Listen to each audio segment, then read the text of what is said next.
It's like a shark, NATO, except with poop. I'm not happy. I don't need Elizabeth Warren or the government giving away my money. Calling Mike Bloomberg an oligarch has implications in this country that I think are unfair and unreasonable. I care.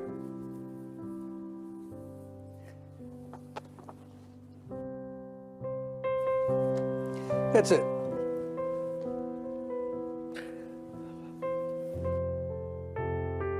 Makes you think of some rich person who got their money off of oil in Russia, who's taking advantage of a broken and dysfunctional system. Bernie Sanders saying, the country's corrupt, our system's corrupt. Be careful about that language, Bernie. You know, be careful. Oh, well, I'm sorry.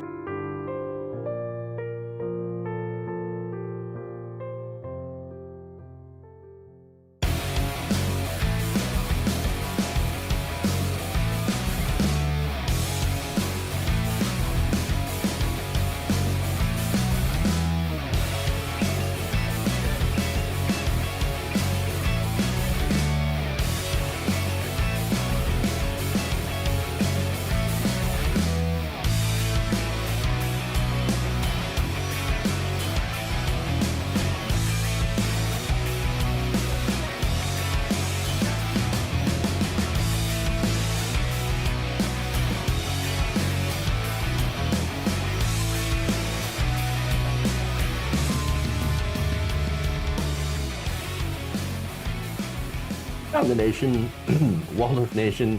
Hey everybody, welcome to the show. Wow, that didn't sound very good. Trust me, I'm in excellent health. Although it did not sound like it to begin with. But anyway, we got a good show for you all today. Thanks for going around the nation with me. Please like and share the stream if you haven't already. And get ready, strap in for a wonderful show. So we're of course going to talk about Don Jr. Is back. He's got an interesting new defense for his father, who is getting impeached for the second time. And this is going to involve the Democrats insurrecting themselves. Oh, this is fantastic.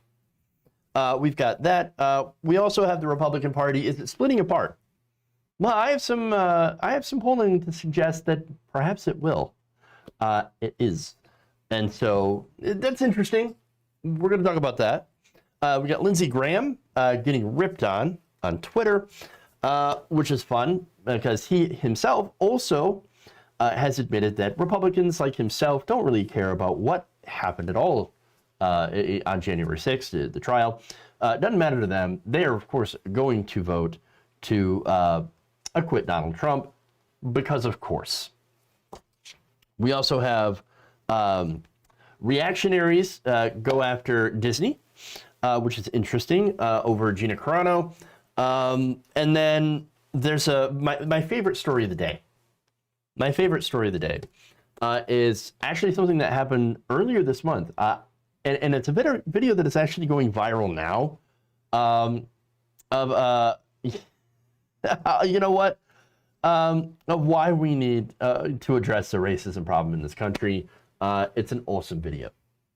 So anyway, so that's what we've got going on today. Please, as I said before, like and share the stream, and let's get to it.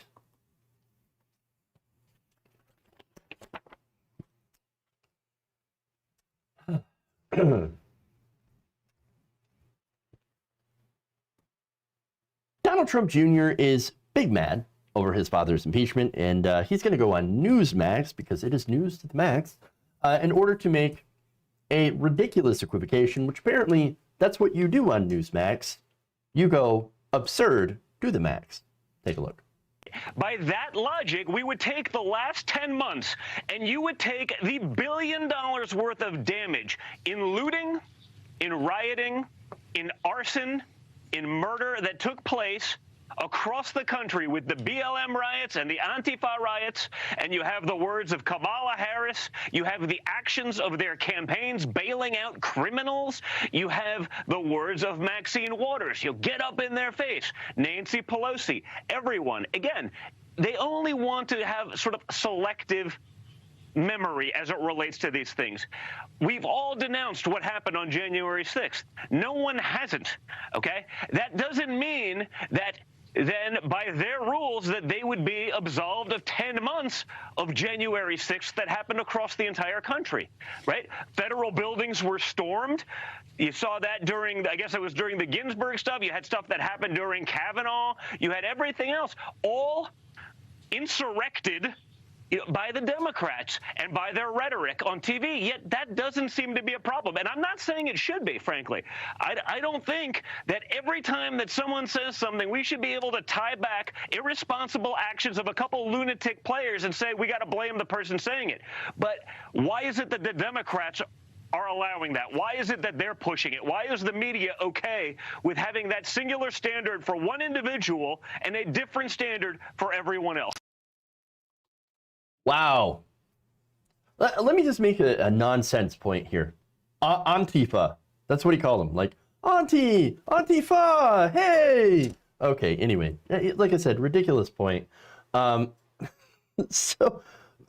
again, that entire video was full of nonsense. It was nothing but like whataboutism, basically. Oh yeah. Well, what about BLM and Antifa? Huh? What about them? What about the damage that they did? What about that? We're not talking about that. And for one, how many people did BLM kill? How many people died during BLM riots? And by the way, again, everybody seems to. I mean, every time somebody points out, by the way, the rhetoric being used by right-wing hosts, by the president himself, Rudy Giuliani, right, that is used to incite people into violence. They want to point out, what about BLM? What about Antifa? Okay, again, what about it? What about it, right? Oh, well, here's the thing. There's a major difference between BLM and Antifa, okay, and the January 6th Capitol insurrection. BLM and Antifa are actually a direct reaction from events going on in this country. BLM, of course, is a reaction for the deaths of unarmed black people that have gone, on in America at the hands of police officers. And Antifa is a direct reaction in the rise of fascism in this country under Republicans, under Donald Trump specifically. And so they are reactionary movements to a problem, to several problems in this country. A BLM, by the way, majority peaceful, 93% of all BLM events, marches, being 100% peaceful, completely. Many of the ones that were not were actually, of course, some of them were infiltrated by right-wing provocateurs and things like that. And some of them were because police officers originally started violence and then they responded. The protesters responded with violence and police. And then, of course, sometimes there were just bad apples. And so that's what happens, okay? Generally, though, when it comes to the entire movement, 93% peaceful, BLM, massively peaceful. You can't really compare it to the one event here at the Capitol, which did absolutely turn into a non-peaceful event and wasn't supposed to be a peaceful event. Again, both of those movements, though BLM and Antifa, completely organic. And you can't say the same thing about January 6th. 100% planned, 100% organized by the right wing. People involved in organizing the January 6th Stop Steal rally that turned into the insurrection actually received about $3.5 million from the Trump campaign and its associated fundraising committees, according to a Wednesday report for the from the Center for Responsive Politics. So they planned this entire thing. Open Secrets also found that at least 3 people listed on permit records for the Stop Steal rally were employed by the Trump campaign through the end of November 2020. And Open Secrets noted the full extent of the payments from Trump's campaign to rally organizers may be much larger because of how the campaign routed hundreds of millions of dollars through shell companies to obscure the name of the ultimate recipients. Come on, you guys. You don't route millions of dollars through shell companies unless you want to hide something, where the money came from. And again, the money that was, routed into this rally from the Trump campaign. A lot of it, was used in order to plan and stage this event. And look, people ended up getting putting together a noose. I mean, for Christ's sakes. So yeah, all of this stuff, again, planned. All right.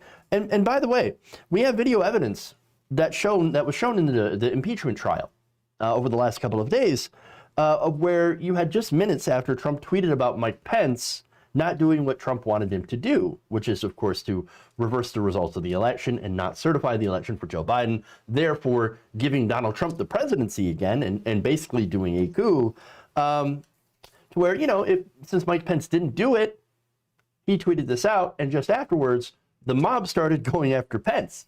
Why? Because they received the tweet. They received the tweet. Mike Pence, by the way, this is the tweet in question. Mike Pence didn't have the courage to do what he should have been done to protect our country and our Constitution, Trump wrote in his tweet. And the timing, as they said, is pretty damning according to the timeline of the events. And this is from, interestingly enough, Tommy Tuberville. Never thought that I'd be quoting him. Let's see. He told reporters Wednesday night, following the second day of the former president's impeachment trial, that Trump had called for his help in delaying election certification in the afternoon of the U.S. Capitol attack, but he had told Trump that Pence had just been taken from the Senate and he couldn't talk just then. He didn't get a chance to say a whole lot because I said, Mr. President, they just took the vice president out. I've got to go. Pence was removed from the Senate at 2:14 p.m. after rioters were broken into the Capitol, meaning that when Trump went after Pence on Twitter at 2:24 p.m., he already knew that Mike Pence's life was in danger. That mob, of course, famously was yelling about how Pence was a traitor and to, quote, hang Mike Pence. I mean, that seems to be a pretty clear-cut example of incitement. If it isn't, I don't know what is. And apparently neither does anybody else. And then words have lost all meaning, and we might as well scrap the whole damn language thing and go back to communicating with grunts. Maybe be a little bit easier, all right? Because here's the thing, and it's partly to do, with saving their own asses, obviously. The people who were involved, the MAGA insurgents, the insurrectionists, are now saying, unequivocally, we went because Trump wanted us to. We thought we were being good patriots by going and invading the Capitol and trying to overthrow an election that we keep being told was stolen. You know what they call that? Incitement. When you say things like, these are actual quotes, you will never take back our country with weakness. Let's have trial by combat. If you don't fight like hell, you're not going to have a country anymore. And we should, quote, fight like hell against the bad people. The bad people, yes. I would say the intentions of the crowd were quite clear. Again, they had zip-tie handcuffs. They had, of course, invaded the Capitol building, broke down windows, went through the offices searching for certain politicians to go and then attack. There were, people talking about how they would want to take some of these people hostage or even do bodily harm. And so we knew what their intentions are. So Don Jr., you can just kind of F off with your false equivalence to the BLM protests. Organic versus inorganic, all right? Trump did incite this crowd and should absolutely be held responsible for it because he did egg it on. He egged it on, and he didn't want it to stop. He didn't want it to stop. There are also reports where he was gleefully watching this inside of the White House, watching this unfold. And it took him a lot of time to go and actually send the message, you're very special, we love you, but you should probably stop. But you're very special and I love you, making sure to say that, because I think that he was hoping that they would succeed. So this whataboutism, you're gonna get to see, of course, that the whataboutism is basically the crux of the Republican strategy to push back against this impeachment. And it's really, as I said, all they got.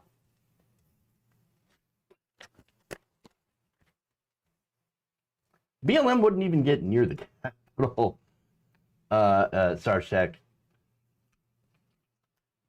All right.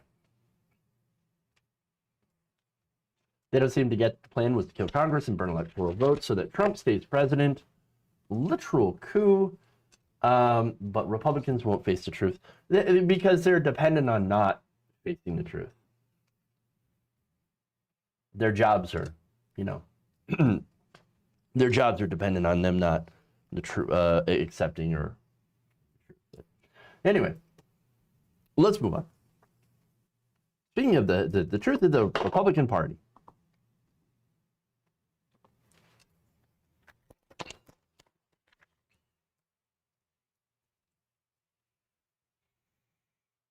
It appears the Republican Party has seen better days. Many of them, of course, are now out of power, at least when it comes to Congress and the presidency, the House of Representatives, and a very slim minority in the Senate.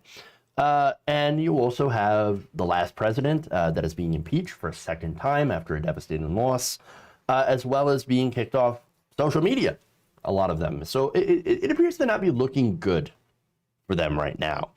In fact, it's kind of getting bad out there. And the Republican Party, I think, is in the process of fracturing apart. Now, that said, is it falling apart completely yet? Will it completely splinter, or will they be able to build it back? I don't necessarily know. But I have some interesting data points from some polling that suggest that this could be a bigger issue. This could be a gigantic split. So now, according to a new poll, this is a CBS poll, more than 2/3 of Republicans would consider joining a new political party led by former President Donald Trump if he decided to leave the Republican Party. So now, so far we know that there are no plans for Donald Trump to leave the Republican Party, although he has flirted with the idea in the past. All right.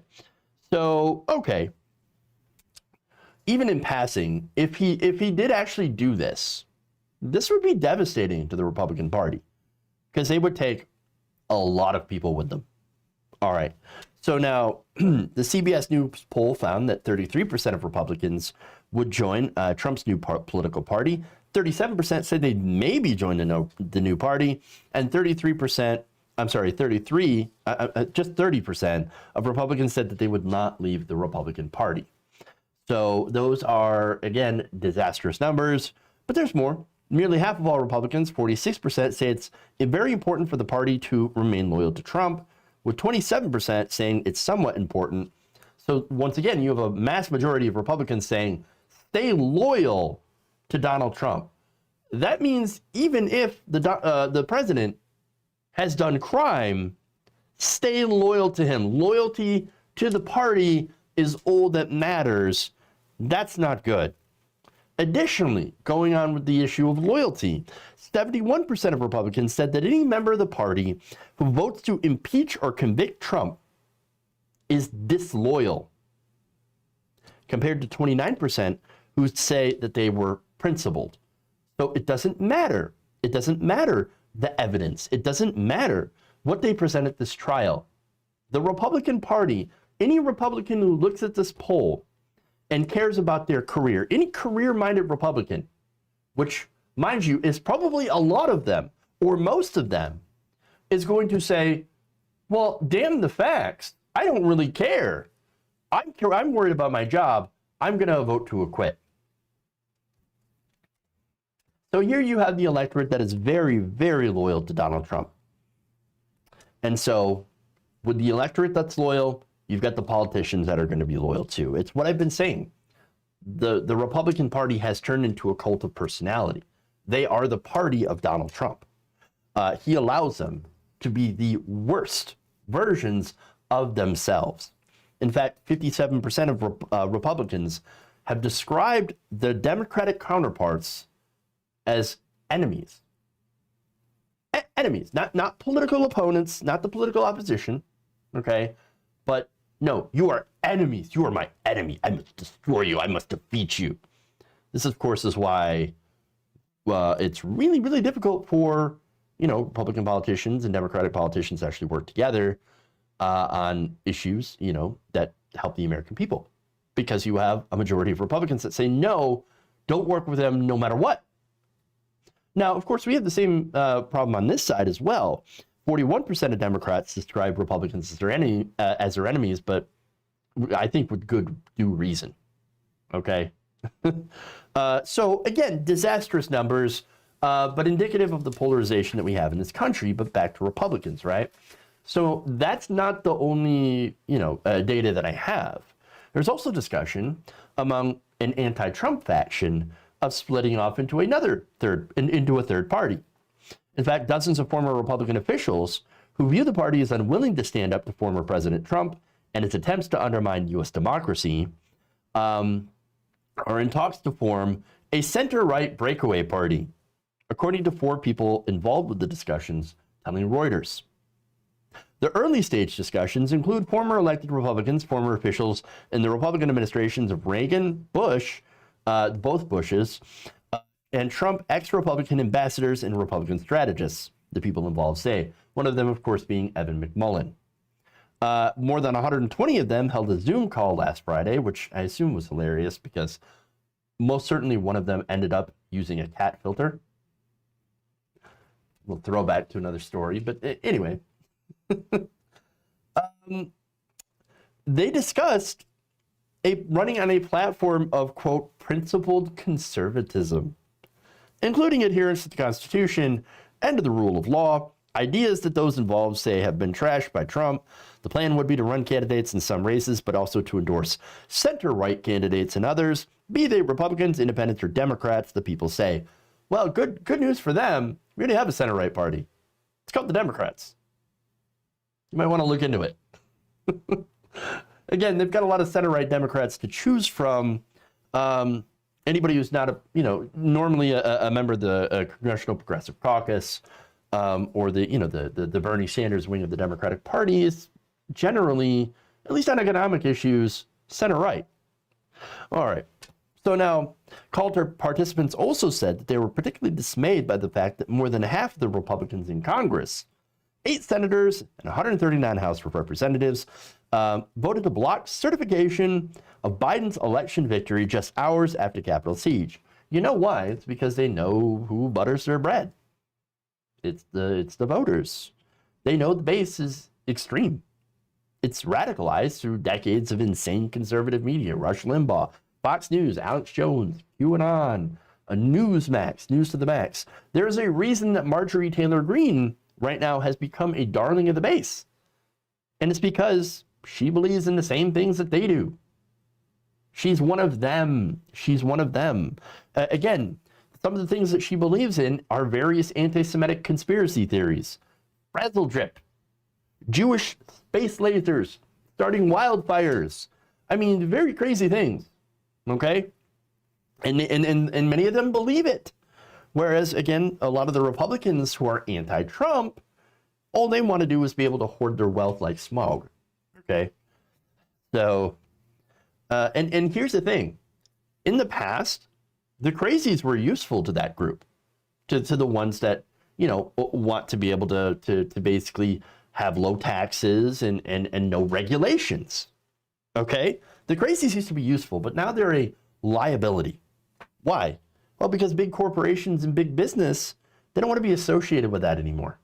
That looks bad for them. And that's the real division here. You've got the crazies versus the ones who, I just want to have low taxes, man. I just want to pay less. I just want to hoard more money. And look, here's the thing. If you're going to rob people, you got to distract them. Bread and circuses, right? Except instead of bread and circuses, the Republican Party went with racism, xenophobia, and the Southern strategy. And when that didn't work, they went with more unhinged conspiracy theories. Because if you could believe that Hillary Clinton drinks the blood of the youthful while wearing their faces, you're also likely to believe that being rich people getting richer, will somehow benefit you. But now, unfortunately for them, the Frankenstein's monster has, they've lost control. Okay, the monster has turned on them and is now hurting them with the general public. Millions of people are now believing insane things. And if you don't, guess what? Well, then you're part of the deep state. You're the enemy. You're the rhino. You're with the globalists, and you need to be primaried and defeated. I mean, it's unhinged. They've got no idea what they've created. None. Even those who, have just started to come around on the Republican side to realize that some of their fellows believe in some very, very insane things, they don't understand what they're dealing with either. But the people that have been paying attention to this over the last, decade? We know. We have seen this bubble get created. We have seen them feed this bubble and cut people off from objective reality. And so they've created this completely insane world where, again, all the Democrats are like, part of this pedo cabal, and that the only people that are fighting for you are Donald Trump, when Donald Trump only cares about Donald Trump and only cares about getting richer. Because that's what most of the upper Republicans, and I would say Democrats too, that's all they care about is getting richer. It's madness. It's madness. And this is unfortunately the state of the country, where we have just a party filled with madmen. And that's the problem, okay? And I think right now, what would be best for the country is for nobody to ever vote Republican again.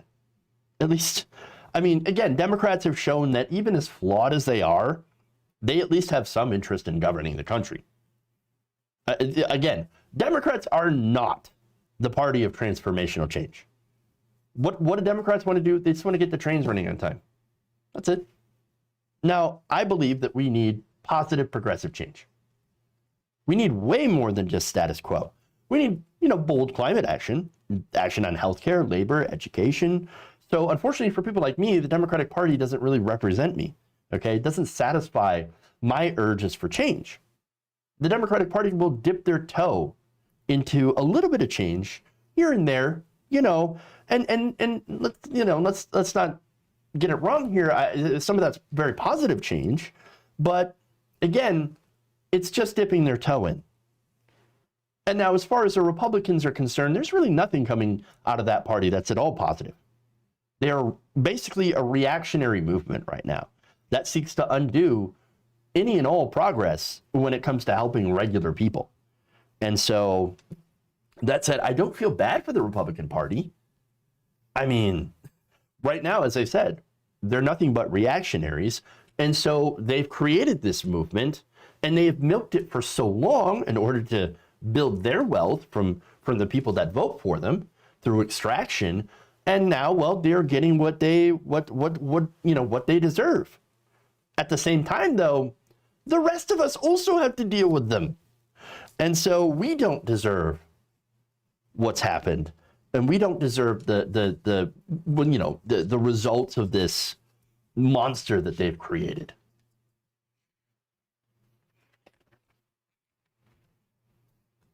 All right. I'm going to take a quick break. I'm going to come back. We've got, we've got Lindsey Graham. We've got Gina Carano. Fun times. And then, a little bit of cancel culture here. Fun times. And then my favorite story today. So stay right here. We'll be back in a minute. Around the Nation.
I have not loved this conversation.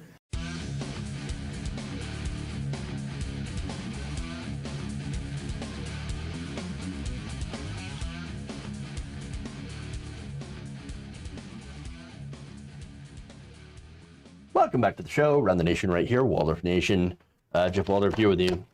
Well, I'm glad you all approve of the music choice there. the porn music choice. I didn't think about that. Okay. Anyway, so I saw some good comments here actually. One of them that I wanted to read here, but I believe I lost it.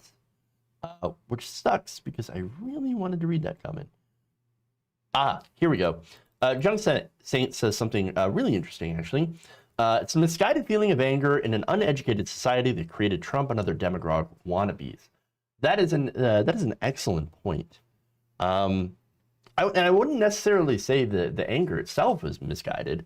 I think it actually comes from an understandable place, especially with certain policies that have benefited only a few at the top. And when you have those kind of policies and you have everybody else fighting for what little is left, I should say, in the economic pie, and then you start to say, well, that guy, he stole your cookie. Go after him. You can understand why stuff like that happens. And so, I mean, what would be better in this country if we were actually to be a little bit more fair and equitable? It would actually cut down, I think, on a lot of the instances of this, this anger and this insanity. Dems allow homosexuality and Republicans allow hatred. Yeah, I prefer to be.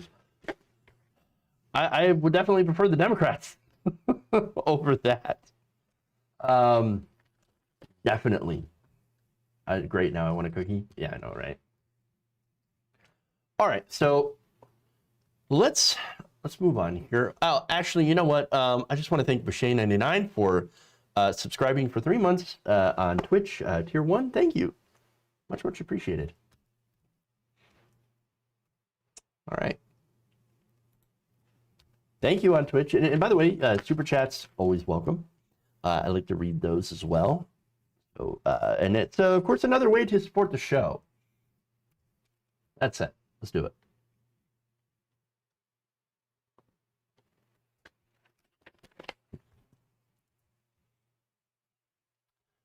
It appears that Senator Lindsey Graham has already made up his mind about impeachment even before the trial has concluded. In reality, of course, we know that most Republicans would refuse to convict anyway, no matter what the evidence is. But Graham, nonetheless, went on to admit it on social media. And it turns out people were not happy about what he said. So let me show you that, and we'll get to some responses. Yeah, I hope the defense team is watching your show. But let me tell your viewers, the not guilty vote is growing after today. I think most Republicans found the presentation by the House managers offensive and absurd. We all know what happened in the Capitol was terrible. I hope everybody involved that broke into the Capitol goes to jail. But I don't remember any of these House managers saying a damn thing when they were trying to break into my house and going after Susan Collins and spitting on all of us. Ah, of course, yes. Complete dismissal and some whataboutism. What about what happened to me? Seriously, dude. Oh, Lindsey, you shouldn't have. No, I'm serious. You really shouldn't have. That was really dumb. You just showed your ass on TV, not in a literal sense, but a figurative sense. Again, you've really shown that Republicans that aren't at all really interested in the evidence that was presented. Again, these were videos of police officers being beaten by the crowd that President Trump had incited, and that conservative media like Hannity and Tucker Carlson have incited. I mean, whatever happened to Blue Lives Matter? Right? Can you at least admit now that it was never actually about protecting police? That it was actually, only as a direct response to Black Lives Matter? Again, you want to go with whataboutism? Okay, whataboutism? Let's do it. But anyway, speaking of left-wing protest, you really want to compare someone getting in your face at dinner, which sucks. Hey, I don't want anybody getting my face at dinner. I'm trying to enjoy the dinner here. But you want to, compare that to people erecting nooses and threatening to hang the vice president, who was literally minutes away from being found by said mob. Really? Is that what you want to compare? Is that what you want to do, Lindsey Graham? Really? Really? Pathetic. No, the only thing that's offensive and absurd is just about everything about Lindsey Graham. But of course, he's not done, right? So now he starts out with whataboutism, and now he's going to blame Nancy Pelosi. Here's what I want to know. What did Nancy Pelosi know, and when did she know it? If this was widely known by the FBI and Capitol Hill Police that people were planning to come to Washington before the 6th to create violence, I want to know, did she know about that? What does she have to do with anything? What does Nancy Pelosi have to do with anything? What does she know? What did Nancy Pelosi know? Oh, did Nancy Pelosi want this to happen? Is that what it? What kind of insane thinking? I mean, I don't understand. Of all the people you could point the finger at, you go for Nancy Pelosi. You go for the Democrats. That's ridiculous. And you know what it is? It's desperation, of course. He knows that Donald Trump, once he's acquitted again, there's going to be a massive backlash. And why shouldn't there be? I mean, of course, here you had a president that basically they're going to allow to get away with basically anything if it's in their final term. If it's in the last 2 weeks, go hog wild. It doesn't matter what you do because no one's ever going to hold you accountable. Oh, of course, only if you're a Republican. If you're a Democrat, they will impeach you day one. Because, of course, they'll hold impeachment years after the fact. They're probably going to go try and impeach Obama. Seriously. This is what it is. Again, Republicans never planned on doing the right thing en masse. And unfortunately, Lindsey Graham right now speaks for the majority of Republicans in Congress. They don't give a damn about what happened on January 6th because for them, it's all about their careers. It's always been about their careers. And the GOP right now is the party of Donald Trump. So I want to get to some replies here. All right. So now one person says, whatever Trump has on Lindsey Graham can't be as damning as what Lindsey Graham is currently doing to Lindsey Graham. That's so good. Another person says, I can't get this out of my head. In his zeal to whitewash Trump, Lindsey Graham slimes the brave Capitol Police, put their lives on the line to save him and his colleagues. It is so despicably low, I am speechless. Almost. Well, to be fair, I'm going to have to throw some cold water on that one. Lindsey Graham, I don't think we was ever in any danger. Everybody knows that Lindsey Graham's a bottom feeder. All right? Lindsey Graham will suck up to whomever and whatever will advance his career. That's the way Lindsey Graham has always been. And so sometimes it involves doing the right thing. Sometimes, most of the time, it involves doing the wrong thing and sucking up to the wrong types of people, all in an effort, of course, to advance his career, to make it better for Lindsey Graham. That's who he is. So that mob would have saw him and been like, whatever, went right by.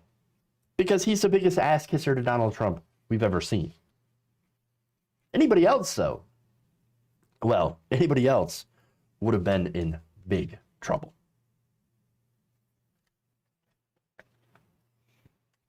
That's all I have to say on that.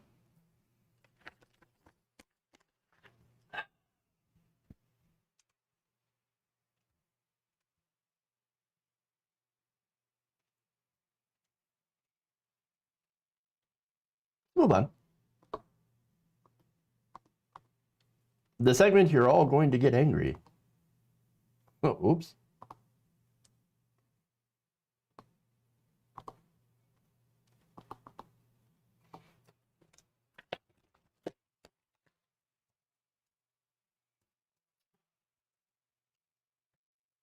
I don't know if you might have noticed, but I kind of fancy myself a little bit of a sci-fi fan, so this story kind of hits me a little bit.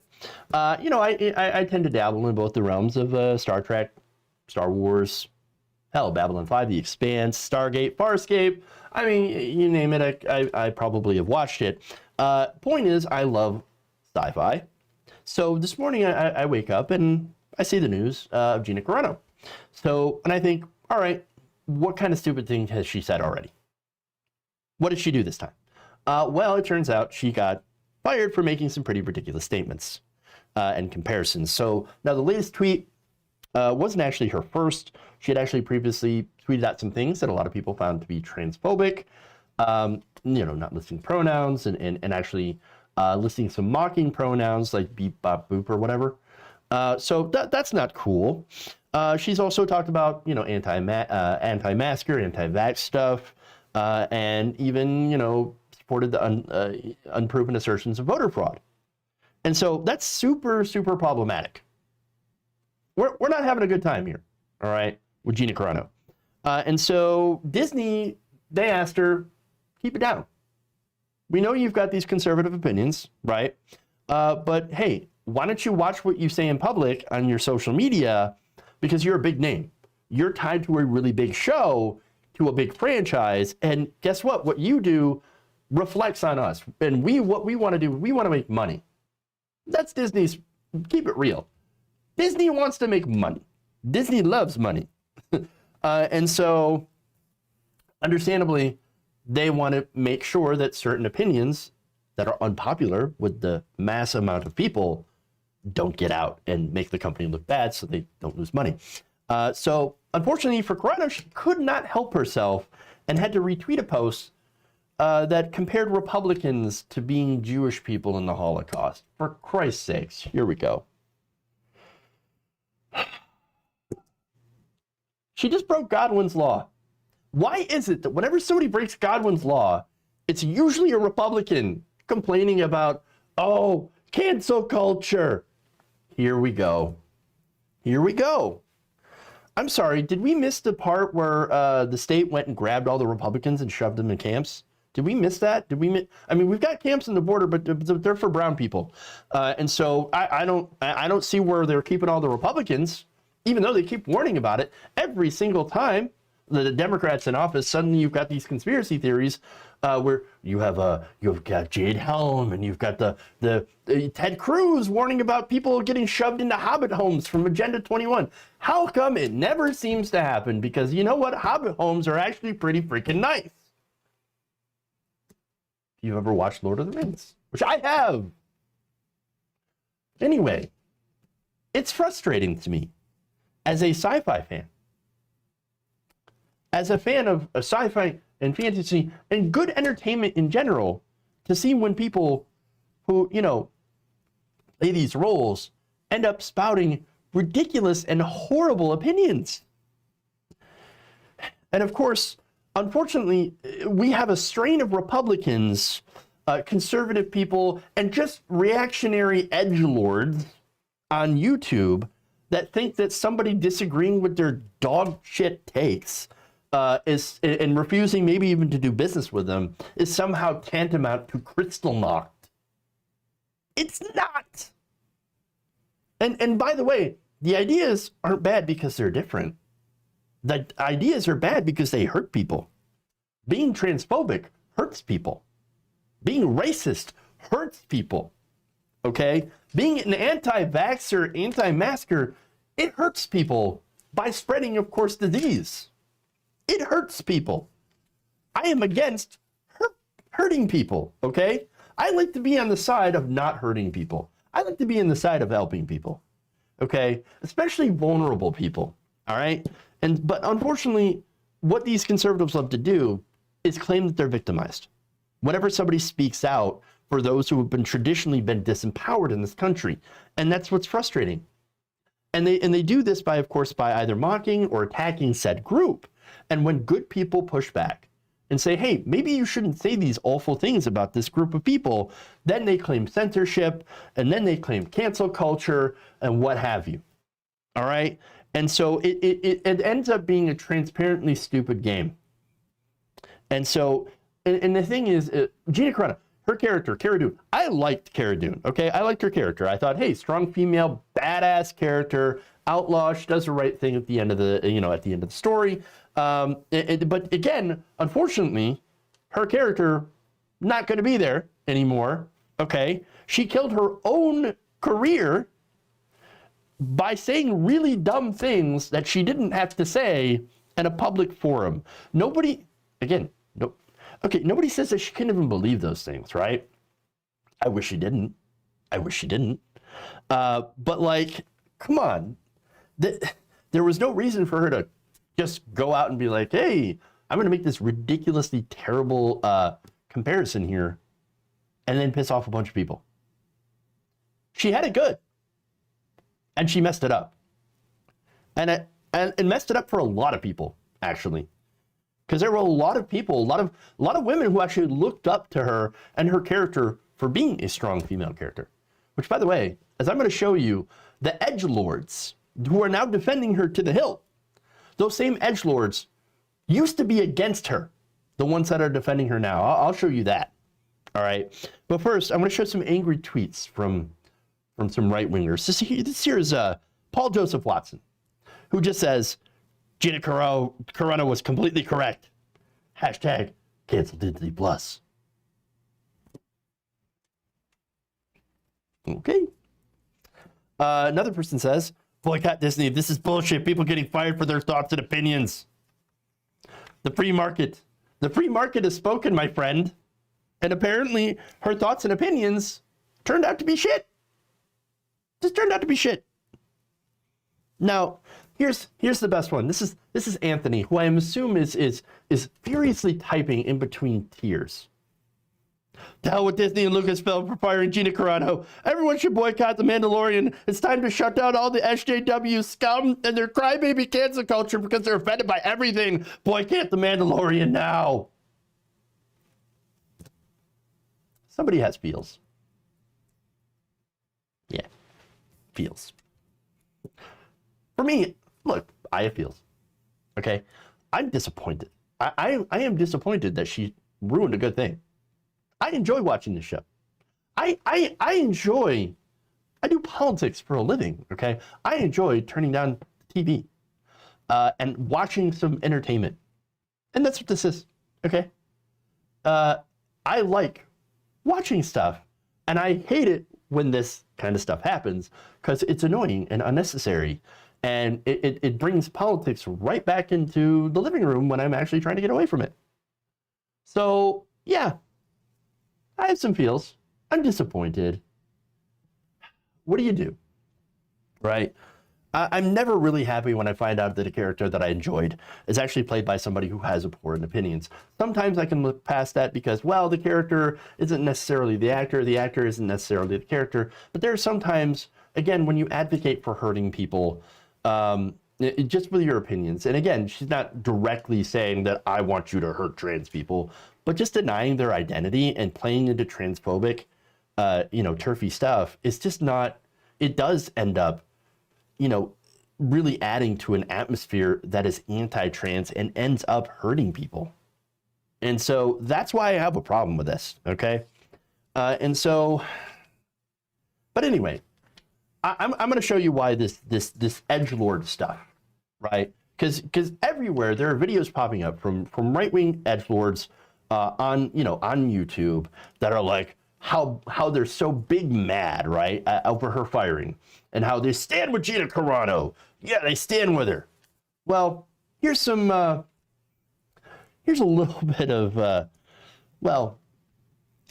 this is basically to illustrate how their takes are nothing more than reactionary hot garbage. All right, so this is when all this is when she was first introduced as a character. Okay? Oh, is Cara Dune a Mary Sue? Again, they asked that about just about every single female character that's been introduced in Star Wars. Mandalorian gets woke, goes broke. And on, right? Oh, Mandalorian Episode 4 review, woke garbage. I mean, you can see that, okay? And so that's them before they find out that Gina Carano is a lot like them, okay? That, hey, don't worry, I'm with you guys. Trump 2020. I don't believe in masks. I don't believe in, I don't believe in coronavirus. It's a hoax. Election, and stole the election. And then now suddenly they're like, oh my God, heart Gina. And then she gets fired for saying some of these stupid things. And of course, the same reactionaries play, this same old tired game. And here's an example of that. These are the new titles out today. The mob wins. Gina Carano fired. Gina fired by Lucasfilm. Cancel culture wins again. I mean, come on. Come on. If you haven't figured it out right now, this is nothing but a grab for some of these people just to be reactionary and to get clicks and views. That's what it is. And so, and look, not to start a huge discussion with the comment section, but guess what? There can be bad writing for female characters in Star Wars. Totally true. And you can criticize the bad writing, and you can say, hey, that actor deserves better. For example, the whole blow up with Finn. I believe that he ended up getting really poor writing in the second and third movies. And so we can agree that, like, hey, Finn got did dirty by Disney. Absolutely, absolutely. And we can have opinions, of course, differing opinions on things like entertainment. But again, when it comes down to it, the problem I have with her is that she hurts people. The things that she says hurts people. Okay, and that's the big problem. And here's the other thing. Okay, is cancel culture real? Yeah, I think it is. It just so happens to be that conservatives are dying to use cancel culture. I mean, they just can't anymore, because here's the thing: they're not in charge anymore. Okay, as far as the social order goes, as far as society goes, we're actually quite progressive. And so that's why these people that claim cancel culture all the time are actually considered to be reactionary, okay? Because they are reacting to this. And they are very, very angry, and there's a lot of sound and fury, and there's also a lot of grifting that's going on too among these edgelords that I don't even think they really care about half the stuff that they talk about, but they gotta talk about something, because there's this outrage culture that they have to feed for people who are, feel like they're left out by change. They don't like change, okay? And so there is cancel culture, yes. And there's also, sometimes on the left where people can get canceled as well, undeservingly. Or, there are those situations as well, and it could be a very nuanced discussion when it comes to this. And so, again, it really comes down to the situation. And really, if you cancel somebody for saying terrible things, you should also be able to uncancel them for saying, for taking those things back and apologizing and actually striving to be a better person. And that's what I think is really progressive. All right. That's it. This story, what it ends up being is just a story about consequences. It's not about free speech. It's not necessarily about censorship. She can still say whatever she wants. It's just that she is not free from consequences. And that's what is part of living in a society with other human beings who happen to be different than you. So you can say what you want. You are free, but it doesn't mean you're free from consequence. And that's it. That's all people have to remember. All right. It's fairly simple, okay?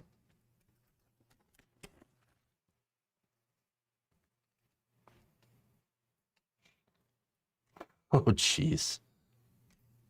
Oh, don't worry. I'll read those super chats when we get done.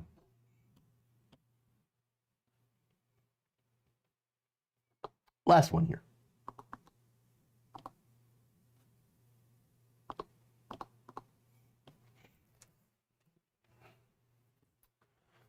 Video has gone viral of an interaction between some parents at a inclusivity meeting earlier this month that happened at Saline area high schools in Michigan. So I want to show you that video here. Take a look. I remember when I went to his bedroom to say goodnight, and he was crying because of the abuse that he was enduring in this school system. Then why did you stay in Mexico? You need to leave. That is disgusting. Wow. Oh, I love the reaction from the room. Why don't you leave? And the guy's like, what? What did I say? I just said something. I just told somebody to go back to Mexico. What? Oh, I love it. So, okay. Let me give you the full context here. So no, the man speaking was Adrian Iraola. I'm sorry, I'm going to butcher the name here. Is it an old video? It was like earlier this month. Come on. Well, I want to talk about it. So that's what I'm going to do. So now he was talking about, of course, how his son endures racist name calling by students. Okay. And, you know, the impact that it had on him. Okay. So the names, he said, the names Taco, Enchilada, and Nacho provided fuel for his son, motivating him to eventually earn a master's degree from Johns Hopkins University. He said, I remember when I went to his bedroom to say goodnight and he was crying because the abuse that he was enduring in the school system. So look, the guy's the owner of a restaurant. So, you know, he's an immigrant, successful small business owner. Is it really that old? Seriously? By a few years? Holy shit, did I not read that? Well, forget it. If somebody's already done it, like if it's that old, I'm just not going to talk about it then. I thought it was like earlier this month. All right, let me check the date on that. I normally do check the date. Old doesn't mean, well, I mean now. No, I don't want to do that. Okay, you want to hear about it? Okay. Fine, I'll do it. Fine, I'll do it. Okay. So now you can see the reaction from the room. It's good. I love the reaction. So you had this like George Costanza dude. And this is, of course, the reason that this popped up again is that was trending on Twitter, George Costanza. So this guy said, well, why didn't you stay in Mexico? And, well, here's the thing. I would rather have people like Irola and his family than that guy in my community. All right? Seriously, though. In doing what he did, the guy known as, with the last name of Bertel, actually proved the point that the speaker was making. There is a problem with racism in the community. So now I want to show you, by the way, the rest of that interaction because it gets better and you've probably seen it, but we'll take a look anyway. That's indicative of what these kids are experiencing. That's indicative of what our kids are experiencing. Comments like that. And that's, no, he's sharing a story right now, and that's indicative of what our kids are experiencing. So this is the kind of community. Please. This is a platform for discussion. No, that's right. That's right. Okay. You're right. You got the floor. I got respect for you, buddy. Wherever you are. Explain yourself. But no. You got the floor. Hey, you interrupted with something right. You interrupted with something. All right. We're going to have this meeting. Let me answer the question. He asked me a question. No, go ahead. He asked me a question, why didn't I stay in Mexico? Because this is the greatest country in the world. Yeah. Well, you're complaining about being here.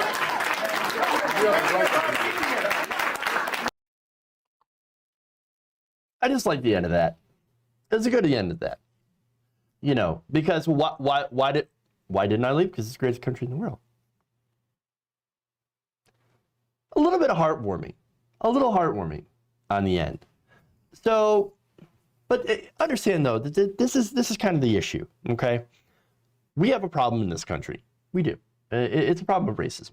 And even though the video is old, it doesn't mean that this problem has gone away. It hasn't disappeared in a year. It hasn't disappeared. It won't disappear in 10 years. It hasn't disappeared in 50 years. All right? That's the issue, okay? And it is pervasive in our society, but often swept under the rug. I mean, people use dog whistles instead of, you know, instead of actually saying like certain things. For example, urban, right? Urban, that's a dog whistle now. So look, you don't have to be sporting a Klan hood in order to be racist, all right? You basically give it away when you tell immigrants to go back to their country if they complain about anything. And he had a good answer to that, right? You know, why don't you go back? You're complaining about it. You're complaining about it. Well, guess what? They're complaining because, you know what? We need to make this country better. And the way that you make this country better is to bring up the things that are wrong with it, to bring up the things that are negatively impacting the people that live there. And just because you don't have that same lived experience, that George Costanza looking guy, like that guy has a different lived in experience than the man who was speaking. All right. And so, I mean, that's the thing. Okay. People have to understand other people's lived in experiences. And they have to understand that, you know, that life doesn't always treat people fairly as a result of how they look, their skin color or their nationality, where they come from. And that there are significant problems that we actually need to talk about in this country in order to make them better. And so that's all I have to say. No, you're right about that. I wasn't thinking when I looked at this story. If that was from earlier this month and people were that close in a small room, I think we'd have a bigger problem. You're absolutely right. I don't know why I didn't think about that. It's been a day. Oops. Okay. Anyway. Yeah. All right. I think that's all. I think that's all we've got. It was still a fun video that I never got to talk about before. So... No, it actually did go viral. It like resurfaced on Twitter earlier today. That's why I wanted to talk about it. I was like, oh, it's cool. February 4th. Oh, that's great. Oops. What are you going to do? All right. Anyway. I want to thank Tempadan for gifting the 2 tier 1 subs. I'm sorry, the 1 tier 1 sub. Awesome of you. Thank you so much. Let me go here to the super chats. Let's see. Elwell, thank you. Tony Mendoza, thank you for the kind donations. Let's see. Trump and the Republican Party, like WWF heels, come to life. They lied, cheat, and steal to stay in power. AOC was right by any means necessary. Izzy Sanchez says Ted Cruz is now defending Gina Carano's offensive tweets as the grifter he is. Of course, he loves to jump on this controversy. Anything to say, oh, cancel culture, because it's a Pavlovian response. So they know what triggers their audience. They know what to talk about. And it's anything to do with cancel culture, because they're obsessed with it.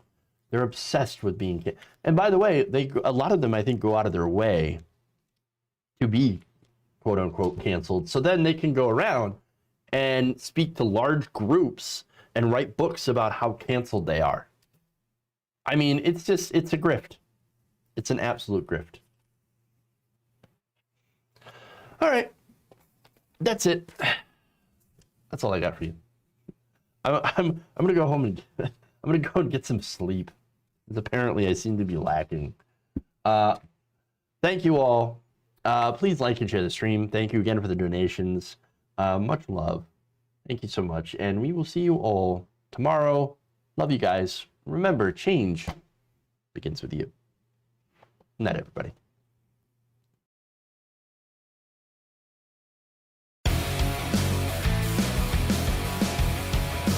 There's some whores in this house.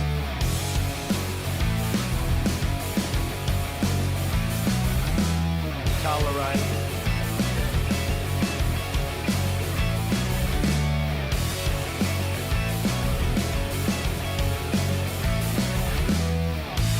Wet ass P-word.